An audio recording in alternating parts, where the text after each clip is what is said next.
Hi guys, welcome back to the channel.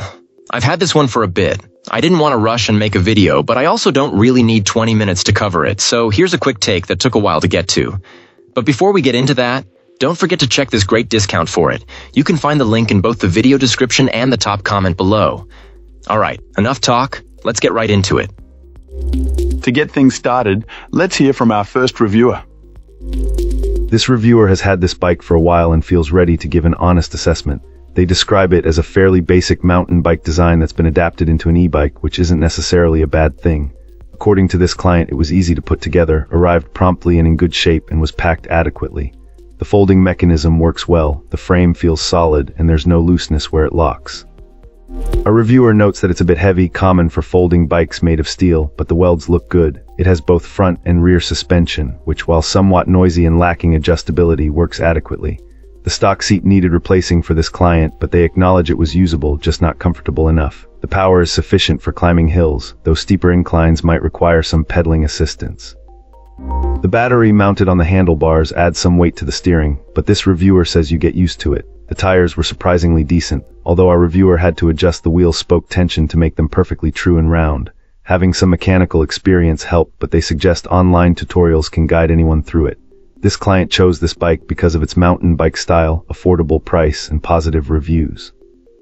They were new to e-bikes and saw it as a learning experience. Now, knowing more about e-bikes, our reviewer will eventually upgrade to something different. However, this bike has served them well and will continue to do so. Two things stood out: the handlebar-mounted battery, which turned out to be more practical than expected, and the lack of information about a battery management system, BMS.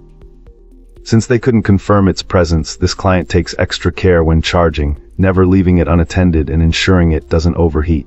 They also unplug it immediately after it's fully charged, which has prevented any. Excellent. Let's find out what our next reviewer has to share about their experience. This reviewer purchased two of these bikes for themselves and their spouse, intending to use them for neighborhood rides and camping trips. They were pleased with the shipping, noting that the bikes arrived earlier than expected in undamaged boxes. Assembly was handled by their spouse, who found the instructions mostly clear, managing to decipher the trickier parts. Our reviewer describes this scooter as sturdy and quite heavy, around 60 pounds. Despite being foldable at the frame, they found that the handlebars and pedals don't fold, making the bike still bulky and difficult to fit into a hatchback's cargo area. This prompted them to install a hitch and purchase a robust bike rack to facilitate transport to greenways. The battery is substantial and weighty, but comes with a handlebar bag for easy removal and charging indoors. The reviewer mentions that connecting the battery to the bike's wiring via a small hole in the bag can be a bit fiddly. They are particularly impressed with the pedal assist function, which activates quickly and noticeably boosts momentum.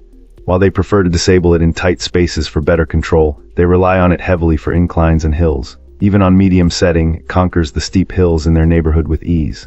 The scooter also features a throttle for continuous assistance without pedaling, although they haven't used it much. The reviewer did make some modifications. The original seat was replaced with a wider, more comfortable one, and a louder bell was installed. Bottle holders were easily added to the frame, thanks to pre-existing screws. However, they expressed a wish for included mirrors and noted the absence of a speedometer, which they compensated for with a phone app. Finally, they commented that the fenders are somewhat flimsy but functional. At their height, they can comfortably stand on the balls of their feet while stopped, but occasionally bump the rear fender when mounting the scooter. Despite these. Alright, let's find out what our next reviewer has to share. This reviewer, a 510, 220lb individual, primarily uses this electric bike for commuting to work. They were looking for something durable enough to handle pothole-ridden routes, and this scooter has certainly stood up to the challenge. After several months of use, the battery is reportedly still in excellent condition. The commute is between 18 and 24 miles round trip, and charging at work only takes a few hours, typically using around 20% of the battery. Even with steep inclines on the routes, pedal assist allows the reviewer to maintain speeds of around 12-15 mph. On flat surfaces, the maximum speed is about 19 mph, and downhill, they've even reached speeds up to 39 mph. A bike rack was easily installed for carrying work items, though the reviewer notes that finding one with long enough screws is key. Having biked over 550 miles initially, there were no major issues encountered, aside from needing to replace the rear bike tube, and the process was manageable even for a do-it-yourself repair. Brake changes and chain lubrication are performed regularly. The reviewer's partner, who is 5 tall, also enjoyed riding the bike as the seat can be adjusted low enough. While she ultimately chose a different electric bike due to styling preferences, it highlighted the lighter weight of this particular model compared to others. After hitting the 1,000-mile mark, the tires showed normal wear and tear, but regular chain lubrication kept things running smoothly. After close to 2,800 miles of riding, the reviewer shares that the tires had to be replaced again. Also, some spokes needed repair, and some drivetrain components needed to be replaced. While it's still running well, the battery is starting to drain a bit faster, and the motor doesn't feel quite as powerful as when it was new. The reviewer's main gripe now is the difficulty in accessing the motor for maintenance due to a specialized nut. That's it for this one. If you found this helpful, tap that like button and subscribe for more. Got thoughts? Questions? Let's talk in the comments. Thanks for watching. See you in the next one.